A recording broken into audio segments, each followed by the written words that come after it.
इस अवसर पर बैठे हुए हैं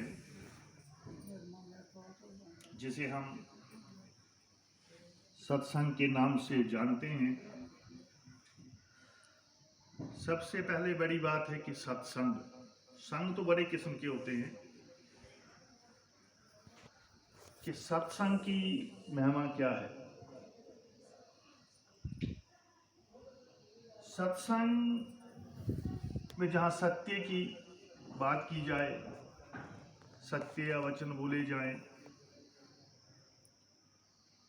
और प्रभु के नाम का जप किया जाए, उसे सत्संग कहते हैं। हमें चाहिए कि जब भी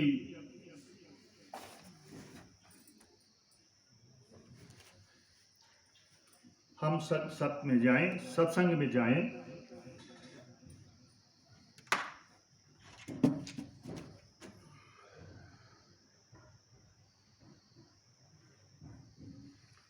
तो हमें एक शुद्ध विचार, पॉजिटिव सोच लेकर सत्संग में जाना चाहिए।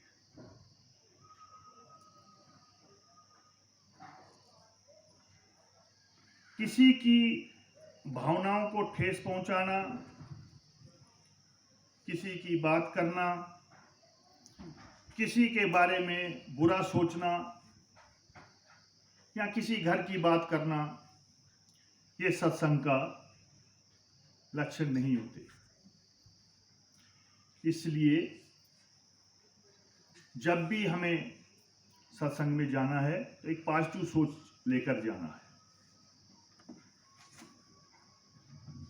हमें सत्संग से कुछ प्राप्त हुआ या नहीं हुआ, ये हमें खुद ही पता चल जाता है। वो कैसे? वो इस तरह से कि जब भी हम सत्संग में जाते हैं, जब भी कोई प्रवचन देता है, कोई कथा सुनाते हैं, अगर वो कथा सुनते सुनते कोई भावुक हो जाता है, किसी के आंखों में पानी अगर आ जाता है, तो आप ये समझिए कि आप पर भगवान की कृपा बरसने वाली है। ये मैं नहीं कह रहा हूं, बाकी जो बड़े बड़े ज्ञानी लोग हैं, संत महात्मा लोग हैं, ये उनकी वाणी है कि जब भी किसी सत्संग में जाओ, अगर आपका मन भाविक हो जाता है, आप किसी चीज को रियलाइज करते हो, तो ये समझो कि आप पर प्रभु की कृपा होने वाली है। और दूसरी एक और चीज कि हमने मैक्सिमम देखा है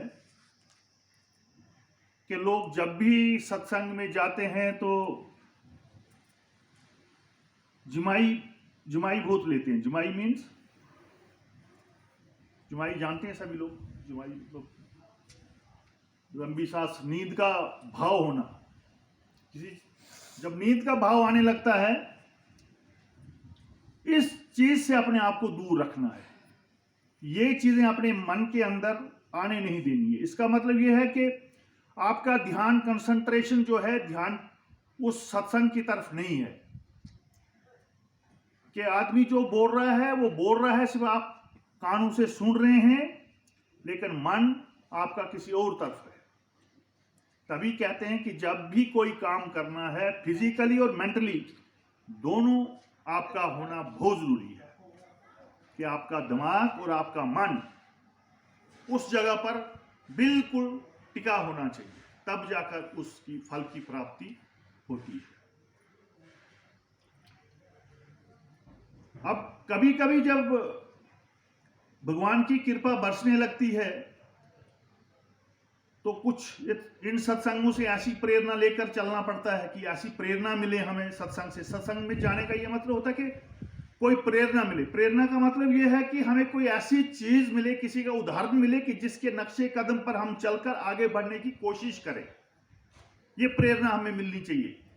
ये तभी ये छोटे छोटे उदाहरण दिए जाते हैं, छोटी छोटी कथाएं सुनाई जाती हैं कि उसने ऐसा किया था, उस राजे महाराजे ने ऐसे किया था। तो उसको अपने दिल में ढालकर, अपने मन में रखकर कि उसने अगर ऐसा किया था तो मैं क्यों नहीं ऐसा कर सकता। तो पॉजिटिव सोच के साथ उस काम कर कोई करे। जैसे आप देखते हैं कि संपाति के कहने पर हनुमान जी ने 100 जोवन समुद्र को लांघकर लंका में पहुंचे थे। अब होता क्या है कि जब सीता की खोज में अंगद, हनुमान और जामवंत जी जाते हैं तो समुद्र के किनारे जब पहुंचते हैं तो उनने तो देखा ये तो बहुत विशाल समुद्र है, इसको पार करना तो हमारे बस की बात नहीं है।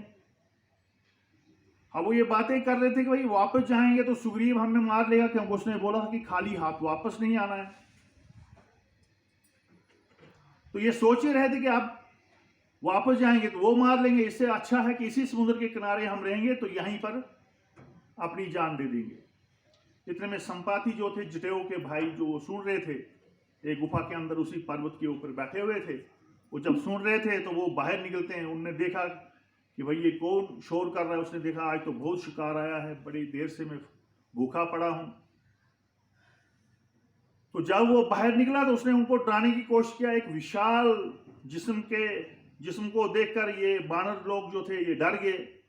लेकिन अंगद जी बड़बड़ाए बीच में, वो बोल उठे कि देखो भाई, इसी की तरह तो जटायु महाराज भी थे जिन्होंने राम जी के सहायता के लिए अपनी जान को कुर्बान कर दिया। इतने में संपाति जी बाहर निकलते हैं। जब उन्होंने जटायु का नाम सुना तो उन्होंने बोला, भाई क्या बोल रहे थे आप, डरो मत, आप बोलो जटायु को क्या हुआ। तो उन्होंने जब सारा वृत्तांत सुनाया कि ऐसे ऐसे बात हुई, तो उसने बोला अच्छा ऐसी बात है। तो उसने बोला कि मैं आपको खाऊंगा नहीं, मैं जटायु का भाई हूं। एक समय की बात है कि जब हम अपनी जवानी में थे तो बड़ा घमंड था अपने आप पर कि हम सूरज को भी छू सकते हैं। तो जा रहे थे तो हमारे पैर जल गए, घमंड की वजह से मैं नीचे गिर गया, तब से इधर पड़ा हुआ हूं। लेकिन उस वक्त मुझे देवताओं ने ये कहा था कि आपके ये पर जो है वापस आएंगे उस दिन जब त्रेता युग में, त्रेता है ना, राम जी जब आए थे, त्रेता युग में जब राम जी वापस अवतार लेकर आएंगे और वो अपनी पत्नी की खोज में ढूंढते हुए जंगलों में भटकते हुए आएंगे और उसके दूत जो हैं वो उस खबर का समाचार आप तक पहुंचाएंगे। उसके बाद आपके पर जो है दोबारा से आ जाएंगे। तो मैं आज देख रहा हूं कि आज वो समय आ गया है कि आप विष्णु अवतार राम जी आए हुए हैं और आप उनके दूत हैं, मैं आपकी सहायता करूंगा। उसने बोला मैं सब कुछ देख रहा हूं कि एक रावण का एक बड़ा दुष्ट राजा है जिसका नाम रावण है, और सीता माता जी एक बाघ है जिसका नाम शोक वाटिका है, वहां एक पेड़ के नीचे बैठी हुई है। मैं सब कुछ देख रहा हूं, लेकिन तुम जरूर कामयाब हो जाओगे, तुम डरो मत। तो वो कहते हैं हम वहां तक पहुंचेंगे कैसे। कहते हैं अपने आप को पहचानने की कोशिश करो। कहते अपने आप को पहचानने की कोशिश करो कि तुम पवन के पुत्र हो। हनुमान जी को बोलते कि तुम पवन के पुत्र हो। पवन तो कहीं भी जा सकता, कहीं भी उड़ सकते हैं, कहीं भी जा सकते हैं।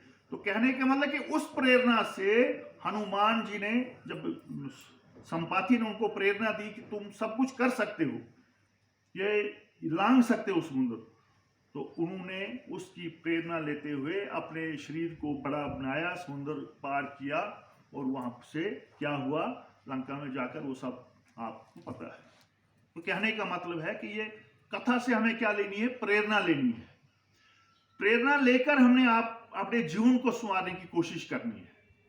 सत्संग का ये मतलब होता है। सत्संग का ये मतलब नहीं होगा कि सत्संग में आए हम तो सत्संग में आकर जब तक गुरु महाराज नहीं आए हैं, पाठ किया तो साइड पर बैठ के एक दूसरे के घर की बात सुना दी। वो सबसे महापाप है कि जो आपने कमाया भी है वो सब जाया हो जाएगा। कि जो कमाई भी की आपने, अगर पहले कहीं इतनी तपस्या किया है, सुबह आप इतने जल्दी जागते हो, ध्यान में रहते हो, सब कुछ करते हो, लेकिन जब ये चीजें करते हो, किसी की बातें करते हो, तो ये सब चीजें जो है आपसे दूर होती जाएंगी। कभी कभी क्या होता कि किस्मत जब चमकने लगती, मैंने बोला कि जब आदमी भाविक हो जाता है तो ऐसे ज्ञानी लोग मिल जाते हैं, ऐसे गुरुदेव मिल जाते हैं, ऐसे शिष्य मिल जाते हैं कि जिनसे क्या हो जाता है कि बेड़ा पार हो जाता है। क्या होता है कि एक गांव में एक व्यक्ति रहता था जिसका नाम भोले राम था। तो भोले राम जो था बड़ा पेटू था, बड़ी रोटी खाता था। उसकी बीवी जो थी बहुत चंचल और शीतल थी, काफी समझाती थी उसको। वो काम काज ही बहुत काम करता था। महीने में कहीं 4, 5, 10 दिन लगा दिए काम पर तो गया, नहीं तो सोता रहता, बस सारा दिन खाना और सोना। एक बार क्या हो गया कि जब किस्मत ने मोड़ लेना हो तो ऐसे ही कुछ घटनाएं घटती हैं। गांव में संत महात्मा लोग आ गए, तो उसकी बीवी ने उसे जिद की कि चलो आज संत महात्मा लोग आए हैं गांव में, तो हम भी चलकर उनके दर्शन कर लेते हैं, उनके सत्संग सुन लेते हैं। भोले और उसकी पत्नी चल पड़े। जब पहुंचे तो देखा उसने कि एक तरफ कुछ महात्मा लोग साथ हैं, गांव के लोग साथ हैं, औरतें साथ हैं, रोटी बन रही है, कोई खीर बना रहा है, कोई वो पूरियां पका रहा है, कोई चौल दाल सब्जी वगैरह मुख्तलिफ किस्म की रोटी बना रहा है। तो उसे पानी आ गया मुंह में कि भाई घर तो बीवी मुझे खाने नहीं देती है 2 रोटियों से ज्यादा, यहाँ पर तो आनंद है, इन बाबों को आराम से बैठे हुए हैं और आराम से इनको रोटी मिल रही है और लोग सेवा कर रहे हैं इनकी। रोटी देने का टाइम आया, लोग पूछ रहे हैं कि बाबा जी ये खाओ, बाबा जी वो खाओ। तो कहता है देखो भाई, बीवी मेरी मुझे रोटी दूसरी पूछती ही नहीं है, वह 2 रोटी टिकाती है तो चले जाती है, तीसरी मांगतो तो देती नहीं है। तो ऐसा ना हो कि इन बाबों के साथ ही संग चल पड़ूं। सब सत्संग खत्म हो गया, बड़े बाबा जी के चरणों में पड़ गया। कहता बाबा जी मैंने आपके साथ चलना है। कहता मुझे घर में रोटी नहीं मिलती है, चलो आपके साथ रहकर एक तो भजन हो जाएगा और दूसरी पेट भरकर रोटी भी मिल जाएगी। उसने बोला ठीक है भाई चलो। कुछ देर गुजरी, अपने आश्रम में जब पहुंचे तो चलता रहा सिस्टम, सुबह उठना, जागना, ध्यान करना, पूजा पाठ करना, उसमें दिनचर्या का जो प्रोग्राम होता है करते रहे। एक दिन क्या हो गया कि जब भोला उठा तो देखा भाई रसोई में कोई शोर नहीं हो रही है, रसोई का दरवाजा बंद है, चूल्हा ठंडा पड़ा है, कोई पतीले नहीं है, कोई कुछ नहीं चढ़ा। उसने उस रसोई बोरची को बुलाया, कहता भाई क्या बात है, आज ये चूल्हा क्यों ठंडा है? कहता आज रोटी नहीं बनेगी। कहता क्या बात, क्यों नहीं बनेगी रोटी? कहता आज एकादशी है। कहता आज एकादशी है, एकादशी के लिए हम सब महात्माओं को व्रत होता है, इसलिए रोटी छोटी नहीं बनेगी, तो आज आपको फाका रहने पड़ेगा शाम को। वो कहता फाका, मैं तो मर जाऊंगा, मैं तो 2 घंटे नहीं काट सकता हूं, तो पूरी शाम तक कैसे बनेगा काम? आया गुरुजी के पास, गुरुजी मैं मर गया, मैं मर जाऊंगा। कहता क्या हुआ भाई? कहता रसोई ठंडी पड़ी है, वो बोरची कहता कि आज कोई एकादशी बहन आई हुई है, उसके चलते हुए आज कोई रोटी छोटी नहीं बनेगी। उसने समझाया उसको कि हाँ भाई ठीक है। कहता गुरुजी मैं तो रह ही नहीं सकता, मेरा तो कुछ उपाय करो आप। अब गुरुजी ने सोचा कि कैसे क्या करूं मैं इसको। तो गुरुजी ने एक चाल चली, उसने बोला एक काम करो, तो ठीक है इस रसोई में तो रोटी नहीं बनेगी भाई, तुम आप अपनी रसोई दूसरी जगह जाकर बनाओ। वो वहां पर राम जी का मंदिर है, तुम यहां से आटा ले जाओ और वहां पर रोटी बनाओ, लेकिन एक चीज का ख्याल रखना कि पहले राम जी को चढ़ाना, उसके बाद खुद खाना। राम जी खाएंगे तो उसके बाद आपने खाना। तो ठीक है भाई, इसमें कौन सी बड़ी बात है। उसने वो थैला उठाया जनाब, तो चल पड़ा मंदिर में जाया, रोटी छोटी पकाई। अब रोटी पकाई, पकी उसकी 6। उसने बोला 2 में राम जी को खिलाऊंगा और 4 खुद खाऊंगा, काम हो जाएगा हमारा। अब रोटी छोटी कहते कहते राम जी आ जाओ, अब रोटी तैयार हो गई, आ जाओ खाने। राम जी नहीं आ रही, रोटी कहाँ है, रोटी जाओ। तो अब वो क्या करता है, अब वो कहता है चलो अब, तो कहता है राम जी आ जाओ, खाना खा जाओ, मुझ पर भी दया प्रभु कर जाओ। राम आ जाओ, वो हाँ बुझ गए, भोजन खा जाओ, मुझ पर भी प्रभु दया कर जाओ। बोलो चुप। राम जी आ जाओ, भोजन कर जाओ, मुझ पर भी प्रभु दया बरसाओ। राम जी आ जाओ, भोजन कर जाओ, मुझ पर भी प्रभु दया कर जाओ। तो इसी तरह से भजन करते करते शाम हो गई।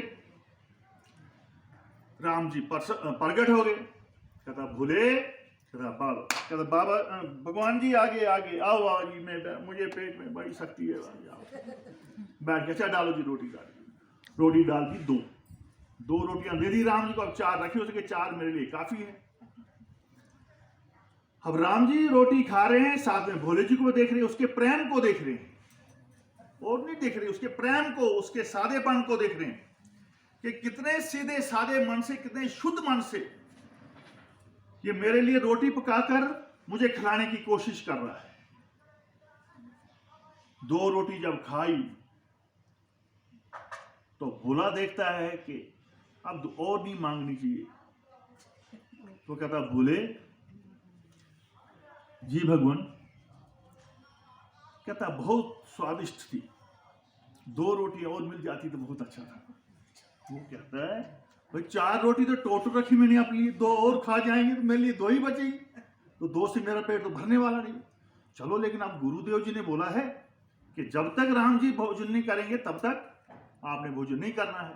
और ऐसे भी जो अतिथि होते हैं उनकी पहले वो रोटी उनको खिलानी है, चाहे खुद बचे या ना बचे। उसने 2 रोटी टोकरे से उठाई तो उनको दे दी, ये लो 2 रोटी वो भी खाई। कहता बोले रोटी तो खाई लेकिन थोड़ा सा फर्क रह गया अभी। कहता क्या भगवान? कहता 1 रोटी अगर और मिल जाती तो बड़ी अच्छी बात थी। उसने बोला भाई ये मैं तो पेटू था, ये तो महापेटू निकला। 1 रोटी और दे दी उसको खाने के लिए।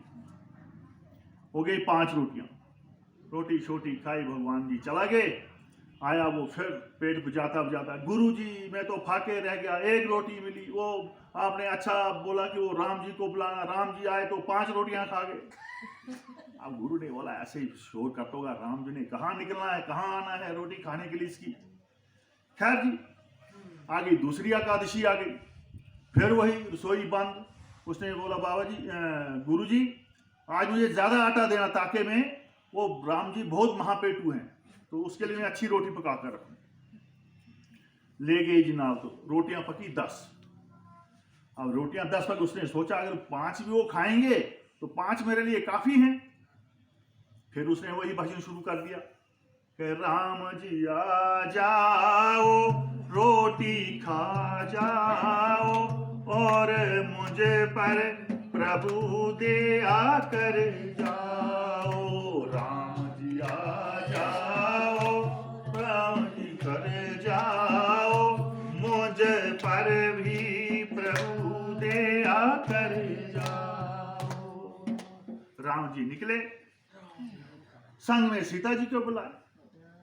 अब वो देखता है भाई मैंने तो राम जी को बुलाया, ये दूसरी नारी कौन आ गई। वो कहता प्रभु मैंने तो आपको ही बुलाया था, आप इतनी रोटियां खाते, अब आपने और ये नारी बता दी, तो ये आज फिर फाके बारी है मेरी। कहता ये मेरी पत्नी है, इनका नाम सीता है। अच्छा सीता है, चलो बैठो बैठो। रोटी छोटी दी, खाते खाते खाते जनाब 8 रोटियां खा गए दोनों, बची फिर 2। अब 2 खाए तो फिर फाके काम, फिर पेट नहीं भरा। कहते इससे अच्छा था कि बीवी 2 रोटियां देती थी, उधर तो ठीक था, तो इधर तो एक तो रोटी भी खुद बनानी, सब कुछ करना, तो उसके बाद फिर वही 2 रोटियां। कहने का मतलब कि भाव देखो, उसका सच्चा प्रेम देखो कि भगवान निकलकर सामने आए और गुरुजी की तरफ उसकी लगन देखो कि गुरुजी ने जैसे बोला वैसे वो कर रहा है। गुरु को झूठ नहीं बोल रहा है वो, कि गुरु ने जैसे बोला है कि पहले उनको रोटी खिलाना, उसके बाद आप, मतलब पहले वो खुद भी खा सकता, बाद में उनको बुलाता वो, लेकिन नहीं। फिर आया दौड़ता, गुरु जी आज फिर फाकने रह गया। आपने बोला वो राम जी को रोटी खा, राम जी को बुलाया, आज उसने एक औरत को भी लाया था, कहता है मेरी बीवी सीता है, उसको भी खाई प्रभु जी, 8 खा गए, 10 बनी थी, 2 रह गई, तो 2 से फिर पेट खा लिया। गुरु जी ने बोला यार ऐसे ये शोर ही करता है, मुझे नहीं लगता ये कुछ पागल हो गया शायद इसको। अब तीसरी एकादशी आ गई जनाब। अब तीसरी एकादशी गुरु जी ने उसने ले लेके, गुरु जी आप उससे भी डबल देना आटा, ले गया आटा। गुरु जी बोलता है कि यार देखो ये हर बार यही बोलता है कि आज वो राम जी आते हैं, मेरी रोटी खा जाते हैं, आज सीता आई, आज राम जी आए, तो आज मैं खुद इसके पीछे चलता हूँ देखने के लिए। वो गया जनाब, उसने रोटियां बनाई 20, उसने रोटियां 20 बनाई। तो अब उसने बोलता कि चलो माता जी को भी बुलाता हूँ आज, अब दोनों आएंगे तो ठीक है। तो फिर वो शुरू हो गया। अब बोलता है राम जी आ जाओ, सीता जी को साथ लाओ, और आके भोजन कर जाओ। राम जी आ जाओ, सीता माँ साथ लाओ, और आके भोजन कर जाओ। राम जी और सीता जी आए, लेकिन साथ में लक्ष्मण और हनुमान जी भी आ गए। अब प्रॉब्लम पता यार, ये एक को बुलाना, 2 आते हैं, 2 को बुलाना, 4 आते हैं, ये तो बड़ी मुसीबत हो गई, ये तो भाग्य रखने वाली बात है। अब देखा जनाब तो कहता भगवान मैंने माता जी को और आपको बुलाया था, ये 2 और कौन आ गए? कहता ये मेरा भाई है और ये मेरा भक्त है। तो अच्छा जनाब चलो अब आए हैं तो बैठो भाई आप भी, अब रोटी तो खानी पड़ेगी। रोटी खा रहे हैं जनाब, इतने में गुरु जी आ गए। कहता बोले बोलो कहाँ हैं आपके राम जी? कहता गुरु जी वो देखिए तो हैं, वो है देखो, राम जी हैं, सीता माता हैं, ये लक्ष्मण भैया हैं, ये हनुमान जी हैं, ये बैठे हैं। लेकिन गुरु जी को दिखाई नहीं दे रहे हैं। गुरु जी उस पावर तक नहीं पहुंचे थे जिस पावर तक वो भगत उस गुरु का पहुंचा था। कि गुरु कुछ समय रहने तक उस भगत भोले ने अपने गुरु से आगे 2 कदम निकल चुका था। तो फिर वो भगत भोले बोलता है राम जी को कि राम जी आप तक पहुंचने के लिए मेरे गुरु ने मुझे प्रेरणा दी थी कि आप इस तरीके से करो। मुझे इसका भाव नहीं था, मुझे यह भी नहीं पता था कि भगवान आएंगे या नहीं आएंगे, इस पत्थर में से निकलकर मेरा खाना खाएंगे कि नहीं खाएंगे। मैं तो भोलेपन में, भुलक्कड़पन में आपको बुलाता था, लेकिन आप सचमुच आ गए। लेकिन मेरे गुरु जी को आप दिखाई नहीं दे रहे हैं, तो कृपया आप इनको दर्शन दीजिए। तो तब जाकर राम, लक्ष्मण, सीता माता और हनुमान जी ने जब गुरु जी को दर्शन किए, तब गुरु जी उस भोले के चरणों पर गिरकर रोने लगे कि धन्य है ऐसे शिष्य भी कि जिनकी वजह से गुरु भी तर जाते हैं। सुना है कि गुरु जो है वो शिशु को तार देते हैं, लेकिन कुछ ऐसे भी शिष्य होते हैं जो गुरु को भी तार देते हैं। तो कहने का मतलब ये है कि जब भी सत्संग में आओ तो भावना, दिल, मन और फिजिकली अपना बिल्कुल ध्यान लगाओ, गुरु जी के चरणों में आप अपना ध्यान लगाओ। हम क्या करते हैं, जब भी हम देखा है कि ध्यान करते तो हम आंखें बंद कर लेते हैं। आंखें बंद करने से आपका मन भटक सकता है, आंखें बंद करने से आपका मन भटक सकता है। तो संत महात्मा लोग क्या कहते हैं कि जब भी आपने अगर सत्संग में जाना है, अपनी कमर को सीधा रखकर, अपने नजर को सीधा रखकर सीधे जिसकी भी आप आराधना कर रहे हैं, जिसकी भी आप भक्ति कर रहे हैं, उसके चरणों में आप सीधी अपनी नजरें टिका कर रखिए। पूरी ऐसे कहीं ना आपका मन कहीं नहीं भटकेगा, किसी जगह नहीं भटक पाएगा।